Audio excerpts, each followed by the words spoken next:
박수 치면서 우리의 좋으신 그 주님을 찬양하길 원합니다. 주와 같이 길 가는 날 즐거운 일 아닌가. 이 주님 걸어가신 밝은 길을 갈 텐데 한 걸음 예수와 함께 날마다 그리 걸어라. 우리 나의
여러분, 우리의 싸움은 칼과 창에 있지 않습니다.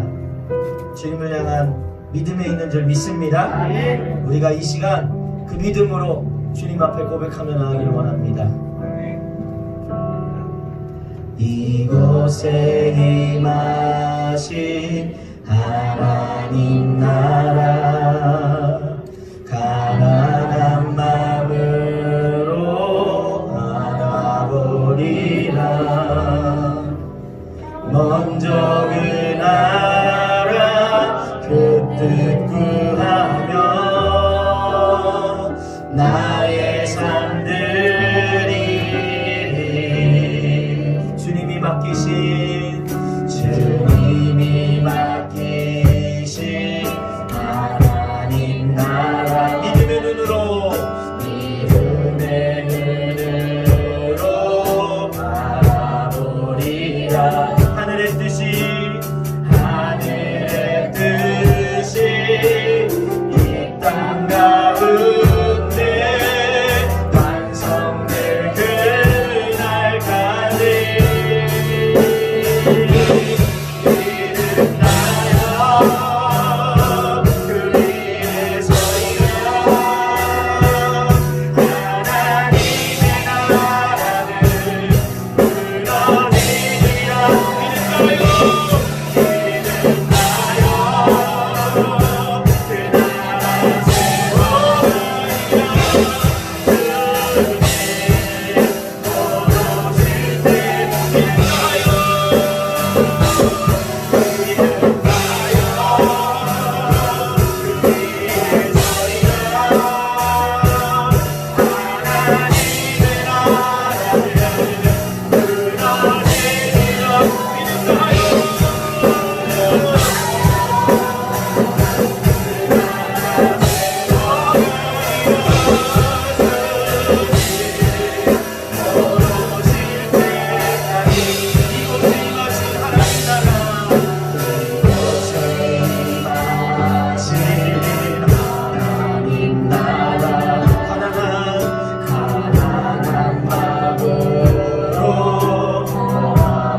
하나님 나라입니다. 주님이 맡기신 하나님 나라, 믿음의 눈으로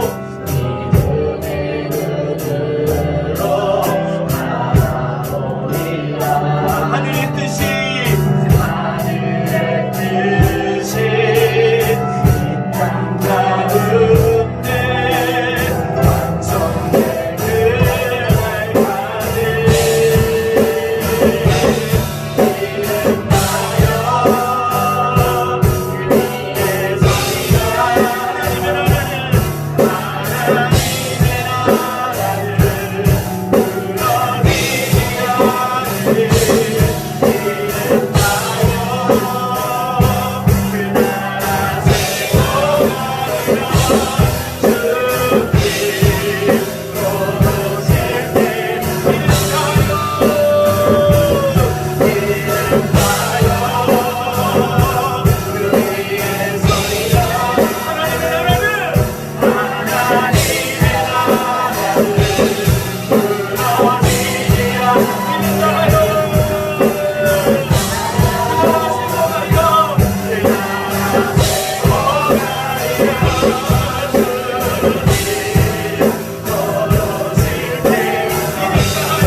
찬양을 주님께 올려드리겠습니다.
온 우주 만물의 창조주 되시며 생명의 주가자 되신 하나님을 찬양합니다. 오늘도 믿음으로 주님을 기쁘게 하기 위하여 이 자리에 나왔사오니 하나님, 우리의 마음과 생각과 뜻과 목숨을 다해 주님만 사랑하고 주님만 예배하는 시간 되게 하여 주시옵소서.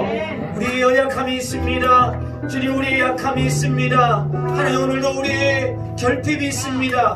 그럼에도 불구하고 하나님의 은혜를 사모하며 나왔사오니 사모하는 10년들 가운데 하나님의 채워주심의 은혜에 허락하여 주시옵소서. 우리 함께 주의 오심을 외치며 은혜를 구하며 전심으로 믿음으로 기도하겠습니다.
삶의 기도로 한 주 동안 우리 삶에 있었던 죄와 허물과 연약함을 고백드리겠습니다. 주님께 우리 허물을 고백드립니다. 한 주간 세상에서 살면서 더러워진 우리의 몸과 마음을 주님께 내어놓습니다. 주님, 한 주간 성전에서는 성도로 살았지만 세상에 나가서는 죄인으로 살았습니다. 험한 말로 사람들에게 상처를 주었고 배역할 행동으로 하나님 영광을 가렸습니다. 주님, 부끄러운 마음으로 이 모든 죄를 고백하오니 용서하여 주옵소서. 예수님의 이름으로 참회하며 기도드립니다. 아멘. 나는 전능하신 아버지 하나님, 천지의 창조주를 믿습니다. 나는 그의 유일하신 아들 우리 주 예수 그리스도를 믿습니다. 그는 성령으로 잉태되어 동정녀 마리아에게서 나으시고 본디오 빌라도에게 고난을 받아 십자가에 못 박혀 죽으시고 장사된 지 사흘 만에 죽은 자 가운데서 다시 살아나셨으며 하늘에 오르시어 아버지 하나님 우편에 앉아 계시다가 거기로부터 살아있는 자와 죽은 자를 심판하러 오십니다. 나는 성령을 믿으며 거룩한 공교회와 성도의 교제와 죄를 용서받는 것과 몸의 부활과 영생을 믿습니다. 아멘.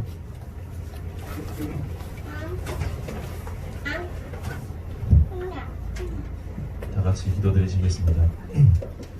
사랑이 많으신 하나님 아버지, 이렇게 참된 푸르름이 넘치는 유월을 허락하시고 거룩한 하나님의 날 이렇게 하나님의 백성들이 모여 하나님의 거룩한 단 앞에서 경배와 찬양과 기도와 예배로 하나님의 거룩함을 덧입게 하심에 감사드립니다. 우리나라 코로나19 발생률이 줄어들었으나 아직도 간헐적으로 집단 발생이 일어나고 있습니다. 특히 이제는 수도권을 중심으로 확산되고 있습니다. 아직 종식되지 않은 코로나19 바이러스에 대해 조금 더 경각심을 갖고 방역수칙을 잘 지켜 하루빨리 이 불안정한 정세에서 벗어나게 하여 주시옵소서. 모두가 건강하며 힘든 경제에서 회복되길 원합니다. 치료제도 속히 개발되도록 지혜와 능력 주시고 두려움과 공포에서 벗어나 안전한 일상생활로 건강한 가정과 건강한 교회와 건강한 나라가 되기를 원합니다. 그리고 방역당국과 의료진들과 자원봉사자들 중 수고하는 손길들을 지켜 보호하여 주시고 축복하여 주시옵소서. 최근 남북 정세가 좋지 않습니다. 북한의 도발과 말도 안 되는 행동으로 지금까지 평화롭게 진행돼서 남북 관계가 한순간에 얼어붙었습니다. 한민족인 남과 북에 다시 평화가 찾아오게 하여 주시옵시고 하나님의 뜻 안에서 모든 것 이루어지게 하여 주시옵소서. 온 결례가 단결하게 하여 주시고 모든 분열이 사라지게 하여 주시옵소서. 이 시간 사랑하시는 김정동 담임 목사님을 위해 기도합니다. 성령의 크신 능력과 권능을 물붓듯 부어 주시옵소서. 지혜와 능력과 성령의 충만함을 주시어 기쁜 교회를 잘 이끌어 나갈 수 있도록 하여 주시옵시고 많은 사역 가운데서도 지치지 않은 열정과 영역간의 강건함을 허락하여 주시어 어떤 고난과 어려움 속에서도 하나님만 바라보며 넉넉히 승리하게 하시고 하나님께 귀하게 쓰임 받는 목사님으로 세워주시옵소서. 또한 그 귀한 가정 위에 행복과 평안이 가득하게 하여 주시옵소서. 오늘 이 거룩한 예배를 위해 헌신하는 모든 봉사들이 하나님의 함께하심을 알게 하여 주시옵소서. 이 시간 하나님께 예배하기에 합당한 마음으로 예배하게 하여 주시옵시고 오직 하나님께만 영적 예배가 되게 하여 주시옵소서. 예배의 회복과 은혜를 사모하는 갈급한 심령들에게 생수의 강이 넘쳐 흐르게 인도하여 주시옵소서. 예배를 통하여 변화시켜 주시고 병들어 있는 심령들을 치유하여 주시옵소서. 홀로 영광 받아 주시옵시고 감사드리며 예수님의 이름으로 기도드렸습니다.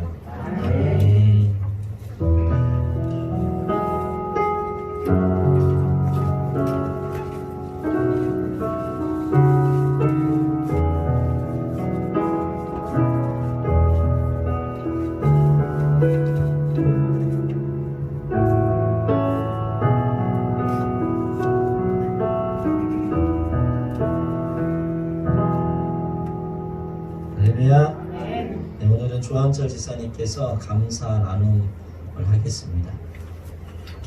네, 저는 오늘 감사 나눔을 제가 교회에서 기쁜 교회에서 저같이 은혜를 많이 받은 사람이 있을까 항상 생각을 합니다. 아멘. 제가 너무 많이 은혜를 받아가지고 또 사실 교회 나온 구력은 짧은데 항상 제가 기뻐.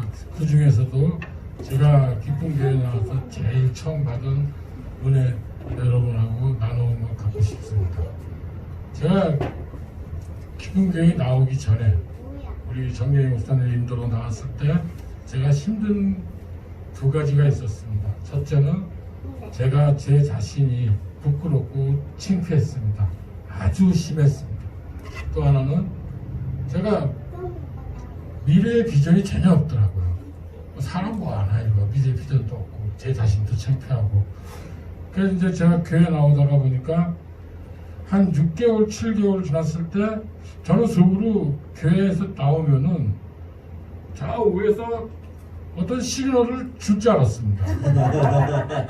근데 아무것도 없더라고요. 그래서 이제 제가 속으로 이게 교회하고 나하고 좀 안 맞는 거 아닌가 그렇게 고민하고 있을 때 담임 목사님이 양육을 받으라고 하더라고요. 그래서 저도 교회에서도 양육을 받는데 제가 양육을 받으면서 그때 처음으로 성경책을 처음으로 읽어봤습니다. 또 집에서 기도도 처음으로 해봤는데 저는 조금 양육이 잘 맞더라고요, 저하고는. 그래서 양육을 한 10몇 주 받고 나서 제 마음가짐이 이제 내가 내 스스로 나를 창피하지 말자. 그런 마음이 많이 들었습니다. 그러다 지금 저는 솔직히 말씀드리면 저는 미래에 대한 불안감이 전혀 없습니다. 저는 그것도 다 은혜의 일입니다. 그리고 저에게 또 가장 큰 은혜는 말년에 우리 부모님이 기쁜 교회로 나오게 한 것. 저는 이거야말로 진짜 꼭 우리 기쁜 교회 성도님들하고 나눔을 꼭 갖고 싶습니다. 이 모든 것 하나님께 영광 올려드립니다. 할렐루야. 감사합니다. 저한테 아까 차에서 그러시더라고요. 교회에 와서 기쁜 교회 다니고 나서 받은 은혜가 너무 많아가지고 뭘 해야 될지 너무 고민이셔가지고 그러면 내가 가장 처음으로 받았던 은혜들 하나님을 만나는 것 같은 그 은혜를 나눴으면 좋겠다라고 말씀하시더라고요. 그래서 물론 괜찮다고 최근의 것이든 아니면 뭐 그런 거 상관없다. 성령께서 감동을 주시는 대로 그냥 나누시면 된다고 했는데요. 자, 은혜가 됩니다. 할렐루야.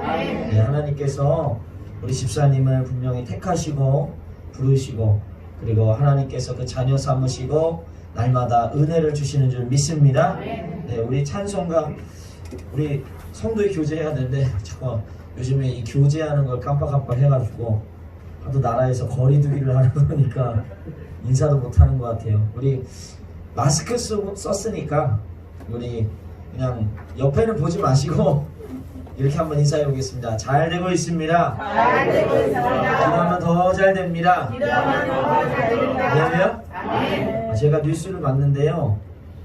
그 쿠팡 이 택배 이 상하차 이쪽에서 부천 쿠팡센터에서 이 그러니까 감염된 시작된 이 코로나 환자가 총 7차까지 나가가지고요 158명이 이 전염이 됐습니다. 근데 왜 그렇게 됐냐 봤더니 쿠팡에서 일했던 사람들이 마스크를 안 쓴 거예요. 거의 안 쓰고 다녔다라는. 그런데 여러분 보세요. 서울에 지금 잠실의 롯데 택배에서는요 그 뉴스에서 나왔어요. 그 처음 걸렸던 사람이 12시간 24시간을 일했어요. 상하차 택배를. 그리고 그 방 안에서 같이 일했는데요. 거기 있는 직원 중에 아무도 코로나에 걸리지 않았더라고요. 그래서 언론에서 그래요. 마스크만 썼어도 아무것도 아닌 것 같지만 조금 불편하지만 마스크만 잘 썼어도 자기도 보호하고 다른 사람도 보호할 수 있었는데 그렇지 못했다라는 거예요. 여러분 마스크 잘 쓰세요. 할렐루야. 네, 그렇지만 마스크 잘 쓰되 너무 두려워하지 마세요. 잘 쓰되 여러분들이 두려워서 너무 움츠려들거나 막 사람들 만나는 거 이런 삶의 활동 반경을 너무 소극적으로 할 필요는 없습니다. 잘 쓰시고 손발 잘 닦으시고 그리고 너무 많은 사람들이 모이는 것만 조심하면 우리가 안전하게 하나님 보호 가운데 살아갈 수 있을 줄 믿습니다. 이렇게 여러분들 마스크 쓰시고 거리두기 조금 좀 주의해 주시기를 바랍니다. 우리 계속해서 성경 맥체인과 그리고 바이블 러버스 챌린지 이걸 위해서 좀 해주시고, 특별히 나오지 못하는 성도들을 위해서도 함께 기도해 주실 때 하나님께서요 그들의 잡은 손을 반드시 다시 한번 끌어주실 줄 믿습니다. 사람이 마음으로 계획할지라도 걸음을 움직이시는 분은 여호와라고 성경 분명히 말씀하고 있습니다. 그러니까 우리가 기도하고 그 영혼을 위해서 찾아갈 때, 그들과 관계 맺을 때 하나님 반드시 주께로 돌아오게 할 줄 믿습니다. 우리 이 시간 찬송가 360장 찬양하면서 날마다 우리를 승리케 하시는 그 주님을 믿음으로 찬양하기 바랍니다. 붉은 나팔 소리에 그의 오령 났으니 나의 등기를 높이 올라가세 천상가사를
또 기도 제목 외치며 기도하시는데요. 특별히 코로나 이 사태가 빨리 잠잠해지도록, 그리고 무엇보다 우리 이 시간 동안 나오지 못하는 우리 성도들 많이 있습니다. 하나님 그들을 불쌍히 여겨주시고, 우리가 기도할 때 믿음의 삼겹줄은 끊어지지 않는다 하셨사오니 주님 그 믿음으로 우리가 다시 하나 되고 더욱 든든한 서로를 세워주는 교회로 자라게 해달라고, 우리 기쁨교회 위해서 특별히 영혼들을 위해서 주여 세 번 외치며 함께 전심으로 기도하겠습니다. 주여 주여 주여. 아버지 하나님, 이 시간 이 나라와 민족과 열방을 불쌍히 여겨주시옵소서. 코로나로 인하여서 모든 것이 다 멈췄습니다. 코로나로 인하여서 모든 사람들의 마음이 다 닫혔습니다. 주님 경제가 다 무너지고 있습니다. 그러나 우리가 주님을 의지하고 주의 은혜를 구할 때 주님께서 오늘도 우리 가운데 선하게 일하시며 상황과 환경을 초월하며 일하시는 줄 믿습니다. 하나님, 우리가 그 하나님을 보게 하여 주시옵소서. 그 하나님의 말씀을 듣게 하여 주시옵소서. 하나님, 우리의 시선과 우리의 귀가 아버지 날마다 주님께 향하여 있을 수 있도록 주여 우리 가운데 은혜를 내려 주시옵소서. 주님, 우리 안에 그 믿음을 허락하여 주시옵소서.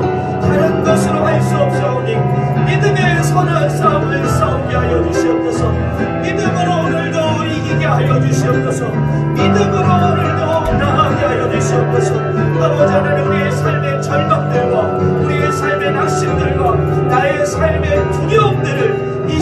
주님 앞에 올려드리게 하여 주시고 주의 말씀 앞에 주님의 말씀 앞에 온전히 다가가게 하여 주시옵소서. 주여 내 힘으로 하지 않게 하여 주시고 하나님이 일하는 방법을 우리가 나타나게 하여 주시옵소서. 주여 우리 성도들 지켜주시옵소서.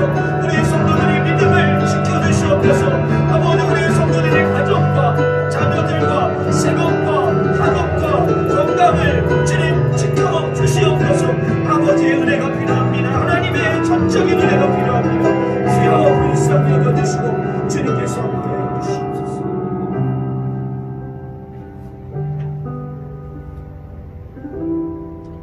사랑이 많으신 하나님 감사합니다. 하나님 오늘도 이 시간 함께 하시는 줄 믿습니다. 하나님의 사람들에게 그들의 인생 가운데 함께 하시며 세밀하게 개입하셨듯이 오늘도 이 예배 가운데 주님 함께 하시며 마땅히 필요한 은혜들을 허락하실 줄 믿습니다. 우리 성도들 어떤 필요든지 간에 하나님께 구할 때 하나님 은혜를 구할 때 하나님 채워주시고 풍성케 하여 주시옵소서. 이렇게 육신을 드림도 너무나 감사한데 귀한 예물을 믿음으로 드립니다. 자원하여 기쁨으로 드리는 자들 그 예물을 받는다 하셨사오니 11조와 감사와 건축과 작정과 선교 그리고 또한 주일원금 구역원금까지 주님께서 드려드린 손길들 가운데 하늘의 은혜를 허락하여 주시옵소서. 주님 날마다 차고 넘치고 안겨 부어주시는 복들을 이들의 삶 가운데 우리 성도들의 가정과 자녀들 가운데 허락하여 주시옵소서. 감사하며 살아계신 예수님 이름으로 간절히 기도드리옵나이다. 아멘. 우리 오늘 성경 말씀 사무엘하 5장 6절로 12절입니다. 사무엘하 5장 6절로 12절입니다. 사무엘하 5장 6절로 12절입니다.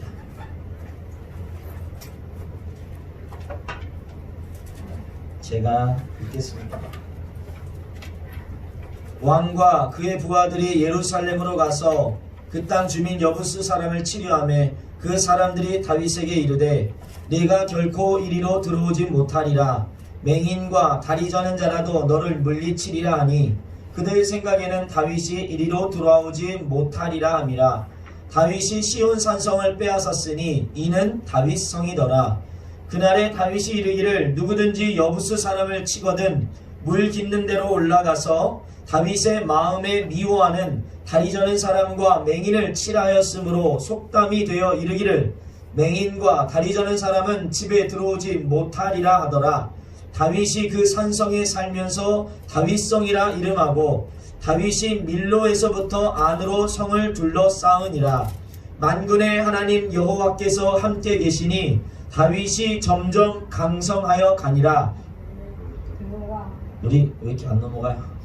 두로와 히람이 다윗에게 사절들과 백향목과 목수와 석수를 보내매 그들이 다윗을 위하여 집을 지으니 다윗이 여호와께서 자기를 세우사 이스라엘 왕으로 삼으신 것과 그의 백성 이스라엘을 위하여 그 나라를 높이신 것을 알았더라. 이것은 주님의 말씀입니다. 아멘. 오늘 말씀의 제목 한번 읽어볼까요? 시작. 크게 시작. 네, 이런 난공불락이라는 말을 들어보셨습니까? 난공불락. 결코 함락시킬 수 없는 요새화된 성, 이것을 난공불락이라고 사람들은 말하거든요. 인생을 살면서 대부분의 사람들은 인생의 난공불락을 맞닥뜨립니다. 어떤 사람이건 아무리 돈이 많고 아무리 능력이 있고 아무리 좋은 가문에서 태어났다 해도 누구든지 단 하나의 난공불락은 존재합니다. 아니, 하나만 존재하지 않고요, 시시때때로 아무리 노력하고 애를 써도 도저히 할 수 없는 절망에 빠뜨리는 문제들을 우리는 날마다 만나게 됩니다. 사랑하는 기쁨의 성도 여러분, 여러분 삶의 난공불락은 무엇입니까? 아무리 애를 써도 꿈쩍하지 않는 이 문제를 여러분 어떻게 해결할 수 있겠습니까? 무시하고 살면 될까요? 그냥 포기하고 살면 될까요?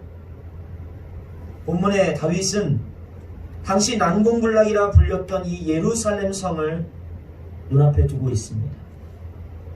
사울왕이 블레셋과의 전쟁에서 죽임당해요. 그리고 유다 사람들이 이제 다윗을 찾아와서 자신들의 왕이 되어달라고 요구합니다. 이때부터 다윗은 이스라엘의 왕만이 아니라 이스라엘과 유다, 이 분열 왕국에서 여러분 첫 통일 왕국의 첫 번째 왕이 되었어요. 사람이 세운 왕이 아니라 하나님께서 세우신 이스라엘의 첫 번째 왕이 된 것입니다. 왕이 되어서 나라를 다스려 보니까 그 당시에 이스라엘의 이 주근지였던 이 근거지였던 헤브론은요 굉장히 좋지 않다라는 걸 그가 경험을 합니다. 왜냐하면 헤브론은요 이스라엘 지도를 보면 우리나라가 어떻게 되어 있죠? 넓지 않죠. 중국은 넓은데 우리나라는 길잖아요. 여러분 이스라엘 영토를 보면 이렇게 길어요. 우리나라처럼. 그러니까 헤브론은 이 길 중에서 밑에 쪽에 있었거든요. 남쪽에. 그러니까 남쪽에 위치한 헤브론에서 북쪽까지 다 모든 것을 섭정하려고 그러니까 쉽지 않은 거예요. 지금이야 뭐 여러분 핸드폰도 있고 인터넷도 있잖아요. 근데 그 당시에는 이 하나로 모든 것을 통일할 수 있는 게 쉽지 않은 거예요. 그리고 이스라엘이 몇 개의 지파가 있었습니까? 12지파란 말이에요. 지파 나름대로 자기들끼리도 여러 가지 문제들이 있었단 말이에요. 쉽지 않은 겁니다. 우리나라로 치면 그래서 조선시대의 수도가 어디죠? 한양이죠. 네. 그리고 지금 우리나라의 수도는 어디죠? 서울입니다. 왜요? 우리나라의 거의 북과 남을 경계하는 우리나라 전체 영토에서 중간이 사실 서울 이 지역이거든요. 마찬가지라는 거예요. 이 중간에서 딱 이 나라를 통치하고 하나님이 자기에게 맡겨주신 이 이스라엘을 잘 섬기기 위해서 이 예루살렘의 수도를 이전해야만 했습니다. 문제는 뭐냐면 예루살렘이 너무 좋은 곳인데 그런데 그곳은 이미 여부스 족속이 이 수백 년 동안 다스리고 있었던 땅이었습니다. 오늘 본문을 보면 다윗이 예루살렘을 정복하겠다고 하니까 예루살렘에 살던 여부스 사람들이 이렇게 조롱해요. 5장 6절 말씀 한번 읽어볼게요. 천천히 시작. 왕과 그의 부하들이 예루살렘으로 가서 그 땅 주민 여부스 사람을 치려하매 그 사람들이 다윗에게 이르되 네가 결코 이리로 돌아오지 못하리라. 맹인과 다리 저는 자라도 너를 물리치리라 하니 그들 생각에는 다윗이 이리로 들어오지 못하리라 하니라. 아멘. 이렇게 말해요. 네가 결코 들어오지 못한다. 맹인과 다리 저는 자라도 너를 이길 수 있다라. 이게 무슨 말이냐면 한마디로 이런 거예요. 야, 너 같은 것들은 내가 눈 감고 싸워도 이겨. 이런 말 하잖아요 우리가. 야, 내가 눈 감고 칠게. 축구할 때 뭐 탁구할 때 우리 그래요. 내가 눈 감고 해도 이긴다. 시험 볼 때도 마찬가지 아닙니까? 내가 눈 감고 시험 풀어도 너보다 잘 볼 수 있다. 그러니까 여부스 족속, 이 예루살렘을 차지하고 있던 여부스 족속 입장에선 이스라엘이 다윗의 군대가 아주 우스운 거예요. 그러니까 조롱하는 거예요 지금. 야, 넌 눈 감고도 이겨. 넌 잽이 안 돼 우리한테. 까불지 마. 그런데 여부스 족속이 이렇게 조롱하는 건 단순히 그들이 허풍을 떠는 게 아니었어요. 실제로 예루살렘의 지형은요, 지형 자체가 굉장히 난공불락이었습니다. 사진 한번 볼까요? 이 사진이 보세요. 이 사방에 예루살렘이라는 지형 사방에 산이 존재했습니다. 그런데 이 산 때문에 이 산이 여기 있는 사방에 있는 산들이 기본적으로 고도가 700m 이상인 산이에요. 700m입니다. 그리고 산만 산만 있었던 게 아니라 예루살렘에 지금 있는 그 땅도 산 위에 지어진 성읍이었습니다. 보세요. 사방에 산입니다. 그리고 산 밑에는 뭐가 있을까요? 골짜기가 있어요. 골짜기만 있는 게 아니라 또 예루살렘은 어디에 있어요? 그 산 위에 있어요. 그러니까 이렇게 돼 있는 거예요. 한마디로 저를 보세요. 이런 식으로 돼 있는 거예요. 이런 식으로. 그리고 여기에 예루살렘이 있고 다시 골짜기. 제가 한번 사진을 찾아봤는데 이런 모습이에요. 이게 해발 고도인데요. 예루살렘 주위에 있는 산은 다 해발 700m 이상인 산이고 골짜기는 600m 아래쪽에 있고요. 예루살렘은 700m 정도에 있어요. 그러니까 여러분 보세요. 기본적으로 예루살렘을 전쟁에서 정복하려면 공격하는 입장에서 어떻게 해야 되냐면 산등성이를 100m를 타고 올라가야 되는 거예요. 그리고 성을 또 올라가야 되는 거예요. 이런 남동부에서 가장 높은 산이 소래산인데 300m가 안 돼요. 소래산 등산해 보신 분 계십니까? 소래산? 네. 소래산 등산하면요, 처음 등산하면 아마 여러분들 입에서 욕 나올 수도 있어요. 젊은 사람도 막 숨이 턱턱 막히고 막 다리가 막 후두두두 떨려요. 300m도 안 되는데. 근데 이들은 무기를 가지고 성을 점령하러 가는 거예요. 그러니까 이 예루살렘에서 전쟁이 일어나면 어떻게 합니까? 예루살렘 성에 있는 자들을 수비할 때 성벽에 앉아가지고 뭐만 쏘면 돼요? 밑으로 활만 쏘는 거예요. 그냥 활만 쏘도 성벽을 닫기 전에 이미 전멸하는 거예요. 그러니까 이처럼 예루살렘은 천혜의 요새였기 때문에 여부스 사람들이 다윗을 조롱할 수밖에 없어요. 안 된다는 거예요. 너 안 돼. 우리 삶도 마찬가지예요. 원수 마귀는요, 성도의 삶 가운데 날마다 조롱합니다. 야, 넌 안 돼. 아, 역시 넌 그것밖에 안 돼. 네가 그거 해서 되겠냐? 너 그래봤자. 주위에서만 그런 소리가 들리는 게 아니라 원수 마귀가 나의 마음 가운데도 그런 낙심을 주는 거예요. 아, 역시 안 되나 보다. 역시 난 안 되나 봐. 우리 가족은 안 되나 봐. 내 자녀들은 안 되나 봐. 난 능력이 없기 때문에. 난 흑수저이기 때문에. 대부분의 사람들은 이 원수 마귀의 소리에 귀 기릅니다. 사람들이 하는 말이나 상황과 환경의 문제 앞에서 대부분의 사람들은 절망하는 거예요. 사실 여러분, 이스라엘도 이와 같았습니다. 여러분 보세요. 지금 이스라엘이 점령한 땅 한가운데 예루살렘이 있다는 거 여러분 상식적으로 이상하지 않으세요? 가나안 정복 전쟁을 통해서 이미 이스라엘이 가나안 땅을 차지했단 말이에요. 그리고 그 가운데 땅이 예루살렘이에요. 그러면 예루살렘은 본래 누구께 돼야 되는 거예요? 이스라엘께 돼야 되는 거예요. 그런데 지금 수백 년 동안 예루살렘이 이스라엘 땅이 아니라 여부수 족속의 땅이었단 말이에요. 왜 그러냐? 이스라엘 백성들이 정복 전쟁할 때 하나님의 약속의 말씀이 아니라 사람의 말, 상황과 환경에 귀 기울였기 때문에. 우리 따라합니다. 첫째, 사람을 따르면 패배한다. 제 앞에 말씀드렸듯이 본래 예루살렘은 이미 하나님께서 가나안 땅, 약속으로 주신 땅, 기업으로 이미 차지한 땅이 됐어야 돼요. 기업으로. 그러나 당시에 기업으로 이미 받았어요. 하나님께 받았기 때문에 그 지역을 받은 이 베냐민 지파가 믿음으로 가서 싸웠어야 되는데 이들이 싸우다 말고 중도에 포기해버린 거예요. 그래서 성경이 이렇게 말해요. 그들이 예루살렘에서 여부수 족속과 함께 살았더라 라고 말해요. 그 이유가 왜 그랬는지는 명확하게는 기록되어 있지 않지만 우리가 여호수아서와 사무엘, 우리 사사기를 보면요, 정복전쟁 당시에 사람들의, 그 당시 이스라엘 백성들의 마음의 태도를 이렇게 말해요. 한번 볼까요? 읽어볼게요. 천천히 시작. 요셉 자손이 말하였다. 그 산간 지방은 우리에게 넉넉하지 못하고 그 골짜기 땅 곧 벳산과 그 변두리 마을과 이스라엘 골짜기에 사는 가나안 사람들에게는 다 철병거가 있습니다. 아멘. 보세요. 이 이스라엘 백성들이 가나안 땅을 실제적으로 기업을 받고 정복전쟁을 각 지파마다 했더니 그 지파, 가나안 족속들이 굉장히 강력한 자들이 있었던 거예요. 문명 자체가 이스라엘은 청동기지만 얘네는 뭡니까? 철기 문화였단 말이에요. 그러니까 이들이 생각해요. 아, 우리가 가나안 족속은 철기인데 어떻게 이깁니까? 그때 여호수아가 뭐라고 하냐면요, 아니다. 하나님이 우리에게 이들을 줬다. 너희들이 가서 정복하라. 할렐루야. 여호수아가 그렇게 다시 명령했어요. 이스라엘 백성이 안 된다고 힘든다고 말할 때 여호수아는 할 수 있다고 명령했어요. 그런데 그들 중에 정복하기 어렵다고 중간에 포기한 자들이 있었다는 거예요.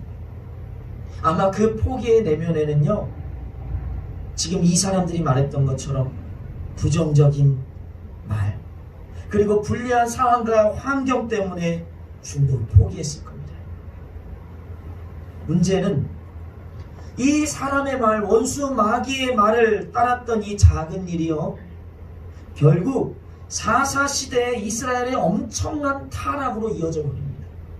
사사기 19장을 보면 사사기가 이제 마지막으로 치달을 때 레위 사람과 그의 첩에 대한 이야기가 나오거든요. 여러분 집에 가서 한번 보세요. 어떤 일이 있었나.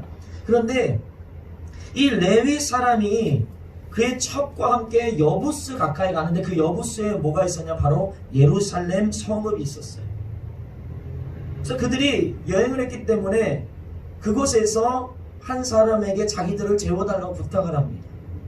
그리고 그 집에 객이 되어서 머무는데 무슨 일이 일어나냐면 저녁에 그 여부스에 있는, 성경에서 이렇게 말해요, 불량배다, 다시 말하면 깡패 같은 거예요. 그들이 문을 두드리면서 너네 집에 객으로 온 사람, 여행객으로 온 사람 내놔, 그 여자 내놔, 여자 내놓으라고 막 하는 거예요. 안 된다, 절대 내놓을 수 없다, 절대 내놓을 수 없다. 그런데 그러는 거예요. 너 죽인다. 어쩔 수 없이 그 객으로 온 레위인의 첩을 내줍니다. 그날 밤, 성경에서 말해요, 밤새 그 여인은 강간을 당하고요, 거리에 버려져서 죽임을 당해요. 이스라엘 한복판에서, 여러분 이 얘기 어디서 많이 들어본 것 같지 않습니까? 어디서 들어봤어요? 소돔성 이야기. 소돔. 그 타락과 환락의 최정점에 있었던 소돔의 이야기가 어디서 일어나는 거예요? 하나님의 백성, 하나님의 나라라고 했던 이스라엘 한복판에서 일어나게 된 거예요. 이 문제가 얼마나 심각한 일이었냐면 사사기에 보면 이렇게 말해요. 그 사건 때문에 여호와의 총회가 열렸다 그래요. 12지파가 이 사건이 너무 충격적이니까 이스라엘 12지파의 두령들이 다 모입니다. 오늘 베냐민 빼고. 그리고 이건 있을 수 없는 일이다라 그래서 결국은 11지파와 베냐민 지파의 전쟁이 시작되는 거예요. 여러분 생각해 보세요. 하나의 민족으로 나라를 이루었는데 이 사건을 통해서 베냐민 지파가 몇백 명이 남지 않습니다. 다 죽임을 당합니다. 전쟁에서. 완전히 멸망당하기 직전까지 여러분 완전히 무너지게 됩니다. 보세요. 왜 하필이면 베냐민 지파가 살던, 왜 하필이면 그들이 믿음으로 말씀의 순종함으로 쫓아내지 못했던 여부수 족속의 예루살렘일까요? 하나님이 이스라엘 백성들에게 너희가 가나안 7 족속을 멸절하라고 하셨던, 명령하셨던 이유가 여기 있는 거예요. 이스라엘이 하나님 말씀이 아니라 그 이방 여부수 족속과 함께함으로 완전히 타락해버린 거예요. 여러분 이처럼 사람의 말을 따르면, 이처럼 원수 마귀의 말을 따르면 실패하는 겁니다. 여러분 신학의 승패는 한 가지에 달려있어요. 따라합니다. 세상은 환경 결정론을 말하지만 성경은 믿음을 말한다. 믿음을 말한다. 이스라엘이 지금까지 올 수 있었던 이유는 그들의 능력이나 상황과 환경의 유리함 때문이 아니었음을 여러분 기억하십시오. 이스라엘이 애굽에 400년을 종살이 했단 말이에요. 광야에서 40년을 유랑했어요. 기업으로 받은 가나안 땅은 이스라엘보다 강하고 발전된 문명으로 무장한 7 족속이 살고 있었던 땅입니다. 그러나 하나님께서는요, 이스라엘 백성들에게 가나안 땅을 정복하고 진멸하라고 명령하세요. 말씀하셔. 두려워하지 말라. 두려워하지 말라. 내가 이미 너희에게 그 땅을 줬다. 할렐루야. 여기서 하나님께서 가나안 족속을 주셨다고 했을 때, 그들을 멸절시키라고 했을 때 그 멸절이라는 단어가 이 원어로 헤렘이라는 단어. 헤렘. 이거 굉장히 중요한 거예요. 이스라엘 백성들이 하나님의 약속의 말씀을 믿음으로 순종하면요, 그 진멸이라는 헤렘의 단어가 이스라엘의 구원의 단어가 됩니다. 헤렘. 적을 진멸시킴으로 이스라엘이 구원받는 거예요. 근데 반대로 이스라엘 백성들이 믿지 못하고 불순종하면요, 그 헤렘이 뭘로 변하냐면 이스라엘 백성의 심판으로 변합니다. 여러분, 믿음은 말이나 마음의 결단이 아닙니다. 믿음은 순종할 때 열매를 맺습니다. 할렐루야. 많은 사람들이 상황과 환경 속에서 자기를 합리화합니다. 조금만 더 좋아지면, 조금만 더 잘 되면, 조금만 더 시간이 나면, 조금만 더 여유가 생기면. NO! 이미 진 싸움입니다. 믿음을 선택하지 않고 내 힘과 능력으로, 상황과 환경의 유리함으로 우리가 뭔가를 해결하려고 한다면 하나님은요, 결코 우리를 돕지 않습니다. 하나님이 아니라 내가 싸움의 주체가 되기 때문이에요. 여러분, 기억하십시오. 내가 싸우면 안 돼요. 하나님이 싸우게 해야 돼요. 할렐루야. 예, 기억하십시오. 내가 싸우는 게 아니라 하나님이 싸우게 해야 돼요. 다윗은 원수 마귀의 소리가 아니라 하나님의 말씀에 귀 기울입니다. 우리 따라해 봅시다. 둘째, 성령을 따르면 승리한다. 승리한다. 오늘 본문은 이 현실의 문제에 직면한 다윗의 반응을 기록하고 있는데요. 5장 7절 말씀 한번 읽어볼까요? 5장 7절. 현실의 문제를 그가 어떻게 반응하는가? 시작. 다윗이 시온 산성을 빼앗았으니 이는 다윗성이더라. 아멘. 성경이요, 여부스 사람들이 절대로 다윗이 예루살렘을 정복할 수 없다고 조롱한 뒤에 곧바로 다윗이 이 산성을 빼앗았다라고 기록하고 있거든요. 근데 여러분, 문장을 보면 이게 문장이 좀 이상해요. 문장 보세요. 문장의 전개를 보면요, 7절 말씀은 6절 다음에 있으면 안 되고 이 말씀은 사실 8절 뒤에 와야 돼요. 그게 자연스러운 겁니다. 보세요. 6절이 서론이에요. 어떤 문제가 있는가 문제인식이에요. 7절은 뭐냐면 결론이에요. 어떻게 됐다, 무슨 일이 일어났다. 8절이 뭐예요? 예루살렘의 정복 과정을 기록하고 있기 때문에 8절이 본론이란 말이에요. 그런데 본문은 결론과 본론이 지금 바뀌어 있어요. 바뀝니다. 여기서 중요한 사실이 있습니다. 대부분의 사람들은 서론만 보고도 겁에 질려서 본론으로 들어갈 수 없습니다. 낙심해요. 포기해요. 내 삶에 찾아온 문제 앞에서, 난공불락과 같은 이 예루살렘과 같은 문제 앞에서 포기하는 거예요. 이미 서론부터 포기해버리는 거예요. 낙심하는 거예요. 그런데 다윗은 다른 겁니다. 성경은 그 이유를 그러나라는 부사로 지금 설명하고 있습니다.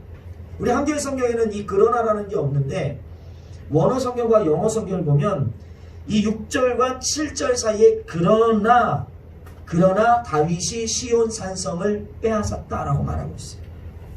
다시 말하면 6절과 7절 사이에 분명히 6절에 큰 문제가 있음에도 불구하고 그러나 7절에 놀라운 결론이 있다는 걸 말하는 거예요. 할렐루야. 아멘. 분명히 상황과 환경은 절망이에요. 낙심이죠. 그러나 따라합니다. 그러나 그 결과는 다른 거. 왜 다른가? 오늘 성경은 이렇게 말합니다. 10절과 12절 말씀 한번 읽어볼게요. 천천히 시작. 만군의 하나님 여호와께서 함께 계시니 다윗이 점점 강성하여 가니라. 다윗이 여호와께서 자기를 세우사 이스라엘 왕으로 삼으신 것과 그의 백성 이스라엘을 위하여 그 나라를 높이신 것을 알았더라. 아멘. 다윗이 잘했기 때문에 전쟁에 승리하고 강해진 것이 아니라 다윗이 뭘 알았냐면 하나님께서 자기를 왕으로 세우신 것과 자기와 함께 하고 있다는 것을 믿었기 때문이에요. 할렐루야. 믿었다는 거예요. 그 믿음 때문에 모든 사람들이 포기하는 절망적인 상황 속에서도 그는 포기하지 않았습니다. 성경을 보면 다윗이 중요한 결정들을 내릴 때마다 대제사장의 에봇을 입고 기도했다라는 구절이 있거든요. 그러니까 에봇에는 그냥 대제사장이 입던 화려한 옷이 아니라 그곳에는 우림과 둠밈이라는 돌이 박혀 있었어요.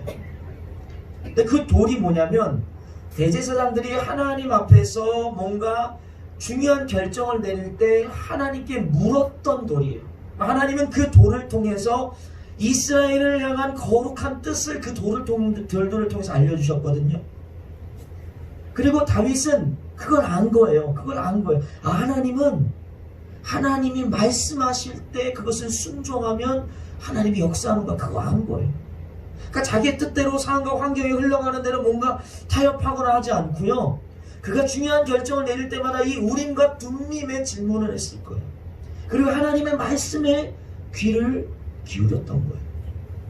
여기서 오해하지 마십시오. 우리가 무당들이 하는 것처럼 십자가를 막 쥐고 있으면서 십자가에 날마다 물어보고 마리아 상에 물어보고 이런 거 현대판 우림과 둠밈을 만들라는 거 아니에요. 하나님께서 이미 우리에게요 우림과 둠밈을 주셨습니다. 성경 말씀이 우리에게 우림과 둠밈이에요. 할렐루야. 하나님이 이미 말씀을 주셨단 말이에요. 다윗이 하나님 앞에 신탁하고 기도했던 것처럼 우리가 기도할 때 그 기도가 하나님 앞에 우림과 둠밈이기도 하고요. 때로는 내 주위에 있는 믿음의 사람들이 나를 위해서 권면해주고 나를 위해서 뭔가 조언해줄 때 그것이 우림과 둠밈일 수 있다라는 거예요. 중요한 건 어떠한 신적인 물건을 내가 지금 갖고 있냐 없냐 이게 중요한 게 아니에요. 다윗은 언제나 하나님의 임재를 사모하고 하나님의 응답을 갈망했기 때문에요. 그는 무엇을 하든지 간에 하나님께 응답을 받았습니다. 할렐루야. 여러분 기억하세요. 뭔가 특별한 우림과 둠밈이라는 뭐가 도구가 있어야지 하나님이 내게 말씀하고 내가 응답받는 게 아니라 하나님을 향하여서 온전히 하나님께 집중하고 하나님의 은혜를 갈망할 때 하나님은 어떤 것을 통해서라도 그에게 말씀하신 거예요. 할렐루야. 저는 그래서 이것이 영적으로 깨어있기 때문이라고 생각해요. 영적으로. 쉽게 말하면 이런 것 같아요. 영적인 민감함이 있는 거예요. 민감함. 제가 아까 우리 조한철 집사님이 은혜되는 이렇게 간증 감사 나눔을 하셨는데 집사님이 아까 차에 오시면서 저한테 그러시더라고요. 한 2주 전에 정말 큰 은혜를 받았대. 생각지도 못했던 은혜를 받았다고 저한테 말씀해 주시는 거예요. 그래서 뭔가 들어봤더니 한 달 전쯤이었나 조금 우리 아버님께서 상을 치르시고 그래 이제 혼자 계시잖아요 어머니가.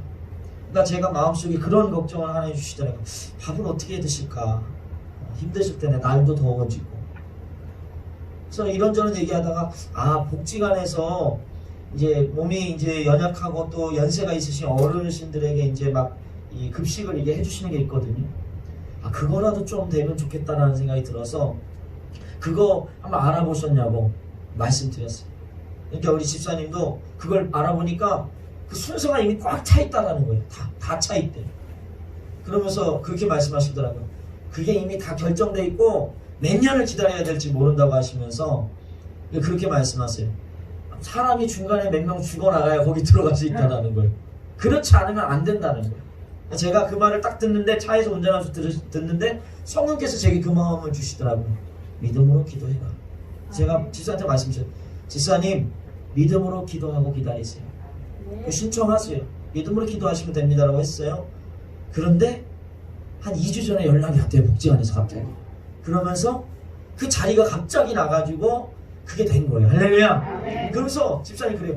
정말 그런 거는 기도할 생각도 막 믿음으로 뭔가 안 해도 될 것 같았는데 그런 것도 하나님이 들어주시냐고 막 그러더라고요. 들어주세요. 그러니까 집사님이 제가 말씀드린 거를 어떻게 보면 받아들이고 그리고 또 그것을 신청했기 때문에 전화하고 또 그게 된 거지. 만약에 목사님 그건 안 돼. 그리고 아예 신청조차 안 하고 그냥 모른 척 했으면요. 그런 은혜 경험할 수 없습니다. 이게 무슨 말인지 아세요, 여러분? 하나님은요, 영적으로 하나님을 향해서 열려있고 하나님을 갈망하는 사람에게는요, 어떤 것을 통해서든 말씀하세요. 할렐루야? 제가 아이스 신잡이라는 프로를 좋아한다고 그랬잖아요. 근데 그 프로에 보면 각 사회적인 분야에서 유명한 전문가들이 나와서 막 토론을 하는데요. 그 사람들이 여행지, 주제를 정해놓고 여행지를 가는 거예요. 근데 재밌는 게 뭐냐면 그 여행지를 가서 똑같은 걸 봐요. 건물을 똑같은 걸 보면 건축가는 그 건물을 건축가적인 이 시선에서 보고선 그걸 해석해요. 정치인은 정치적인 시선을 가지고 그 건물을 해석하고요.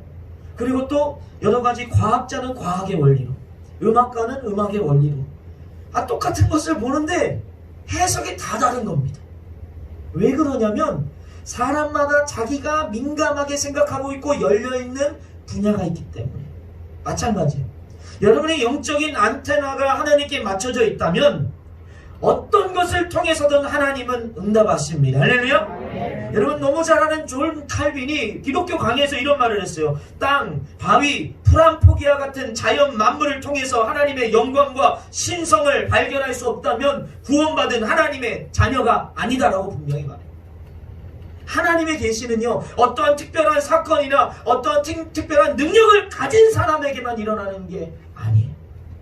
이미 하나님은 우리 가운데 임재하고 있고 우리 가운데 영광으로 함께 하십니다. 할렐루야. 중요한 건 뭐예요? 하나님을 갈망하고 하나님을 날마다 은혜로 사모하는 사람들만 그 하나님의 은혜, 하나님의 임재를 발견하고 누릴 수 있는 거예요. 할렐루야. 문제는 뭐예요 그럼? 갈망하지 않는다. 하나님을 민감하게 바라보지 않는다라는 거예요. 때로는 하나님께서 그런 영적으로 완전히 무지하고 무감각한 자들에게 어떻게 합니까? 직접적으로 말씀하실 때가 있습니다. 고난을 주는 거예요. 징계하는 거예요. 심판하는 거예요. 내 삶에 엄청난 문제들이 자꾸만 일어나게 하는 겁니다. 왜 그래요? 깨달으라고. 그런데 하나님께 집중하지 못하고 깨어있지 못한 사람들은 절대로 하나님의 그 말씀 앞에 깨닫지 못합니다. 왜요? 안테나가 다른 데 맞춰져 있거든요. 주파수가 온갖 세상 거에 맞춰져 있으니까 하나님의 말씀과 응답이 들리지 않아요. 분명 예루살렘 정복은 불가능에 가까웠습니다. 아마 여부스 족속만 조롱한 게 아니라 이스라엘 백성들 중에도 다윗에게 부정적인 말을 했던 사람들 많았을 거예요. 그런데 다윗은 주위 사람들의 말이나 상황과 환경이 아니라 하나님께서 자신을 택하여 왕으로 세우셨고 이스라엘 백성을 위하여 이 나라를 높이실 것을 믿음으로, 따라합니다. 믿음으로 이 난공불락 예루살렘을 정복할 수 있었습니다. 사랑하는 성도 여러분, 오늘 우리의 눈이 어디를 향하고 있습니까? 오늘 우리의 귀가 지금 무엇을 듣고 있습니까? 우리는 하나님을 믿는다고 하면서도 여전히 하나님께 소망을 두는 것이 아니라 세상을 소망으로 삼고 있지 않습니까? 하나님을 소망으로 둔다면 어떠한 상황과 환경 속에서도 절대로 타협할 수 없습니다. 이래서 안 되고 저래서 안 되고 이래서 할 수 없고 저래서 할 수 없고 핑계 댈 게 없습니다. 왜냐하면 내가 하나님을 믿고 따르면 내게 일어난 전쟁이 이제 나의 전쟁이 아니라 하나님의 전쟁이 되기 때문이에요. 할렐루야. 여러분 생각해 보세요. 내가 싸우는 게 쉽습니까? 하나님이 싸우시는 게 쉽겠습니까? 하나님이 싸우는 거예요. 다윗이 골리앗과 싸움에서 선포했듯이 이 전쟁은 여호와께 속해 있는 전쟁이라고 믿었기 때문에 그가 골리앗에게 나갈 수 있었던 거예요. 사랑하는 기쁜 교회 성도 여러분, 하나님을 갈망하십시오.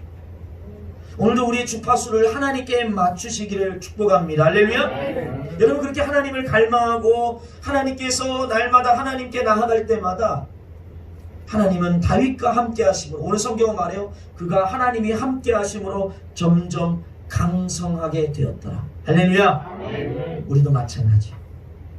여러분의 상황과 환경 때문에 여러분이 밀려나는 게 아니라 하나님 나와 함께 하심을 믿는다면, 믿음으로 주님께 나아간다면, 주님께 나의 모든 주파수를 맞추고 있다면 하나님은 우리를 강성케 하시는 줄 믿습니다. 우리 히브리서 말씀 한번 읽겠습니다. 고백합니다. 시작. 믿음이 없이는 하나님을 기쁘시게 하지 못하나니 하나님께 나아가는 자는 반드시 그가 계신 것과 또한 그가 자기를 찾는 자들에게 상 주시는 이심을 믿어야 할지니라. 아멘.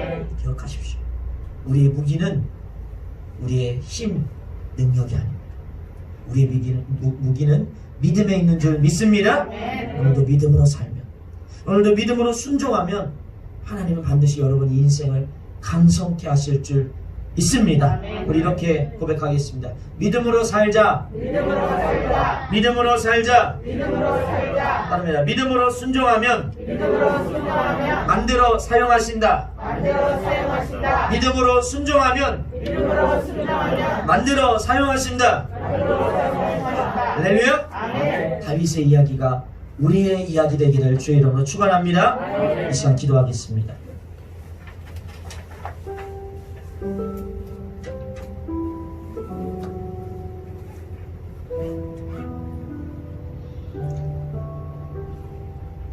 여러분, 오늘 다윗의 이야기처럼 이 놀라운 은혜를 경험하는 것은 특별한 사람, 어떠한 특별한 능력이 있고 자격이 있는 사람만 받는 거 아니에요. 그 오해하지 마십시오. 하나님은 이미 우리 가운데 온 우주 만물을 통해 이 피조 세계를 통해 하나님의 영광과 임재를 드러내고 있습니다. 거룩한 그 신성을 드러내고 있습니다. 중요한 건 뭐예요? 우리가 그것을 믿음으로 받아들이고 믿음으로 순종하면 그 만물을 통해서 하나님의 일하심을 경험할 수 있지만, 믿음이 아니라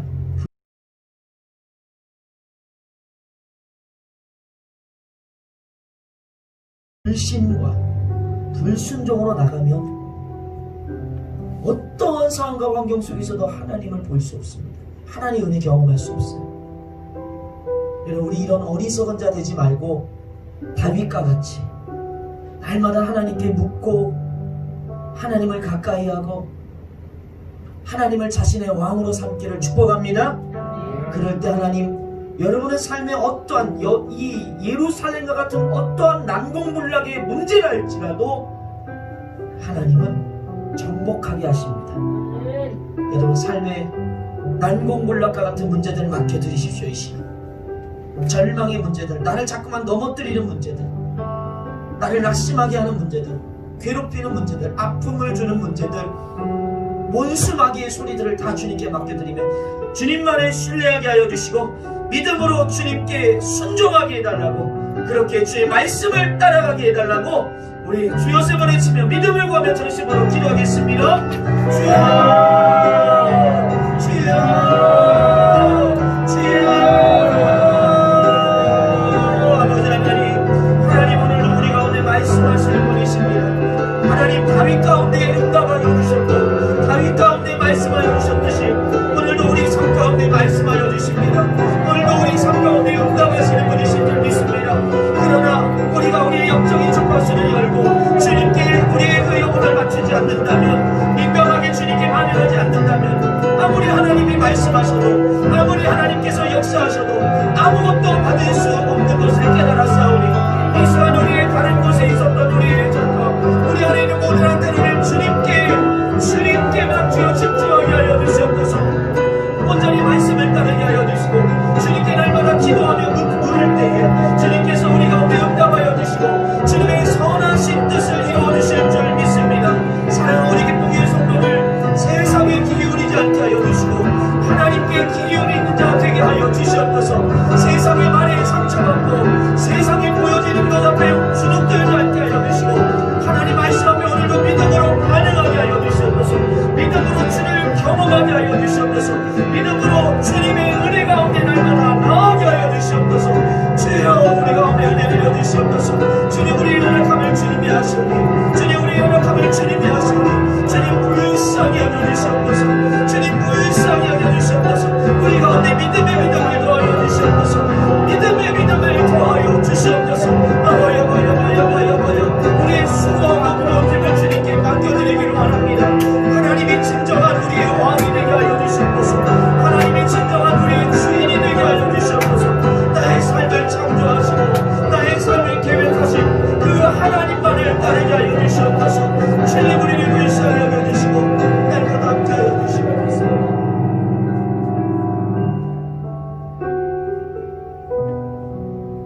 좋으신 하나님, 참 좋으신 하나님 감사합니다. 오늘 다윗의 삶을 통하여 성령을 따르는 삶, 날마다 하나님의 약속의 말씀을 믿음으로 그 말씀을 따르는 삶을 배웠습니다.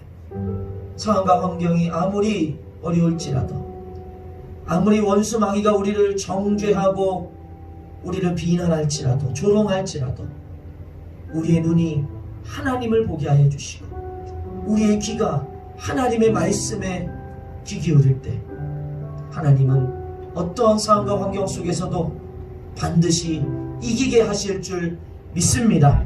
난공불락과 같은 예루살렘 성을 승리케 하여 주시고, 그리고 그곳에서 점점 더 강성케 하셨던 것처럼 우리 성도들 믿음으로 살아갈 때 주님께서 우리의 삶에도 이 강성케 함, 하나님의 말씀을 믿음으로 날마다 주 안에서 강성케 함을 허락하여 주시옵소서.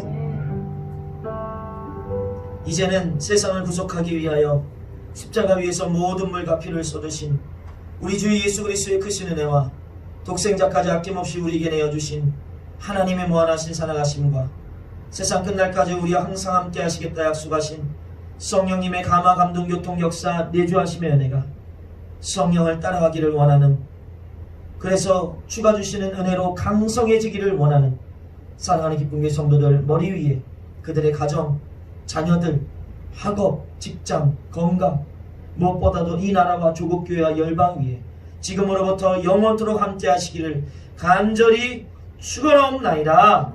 아멘.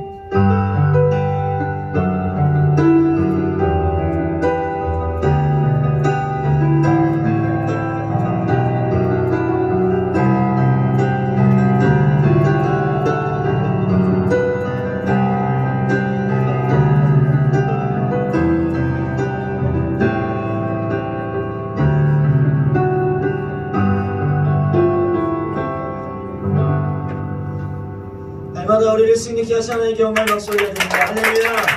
할렐루야. 네, 감사합니다. 우리 빵이 이제 조금 지겹기도 해가지고 우리 정경희 목사님이랑 장로님이 주먹밥을 손수 만드셨습니다. 그래서 우리 참치 마요 김치 주먹밥을 만들었으니까 가시면서 하나씩 갖고 가셔서 드시고, 또 지금 안 드시는 분들은 냉장고에 넣어놨다가 그다음에 뭐 기름에 부쳐 먹으면 돼요. 그러면 기름에 부쳐 먹어도 맛있으니까 맛있게 먹기를 바랍니다. 할렐루야. 눌러서 드시면 돼요. 눌러서. 김아연이 선생님 미키마우스 어디 갔어? 감사합니다.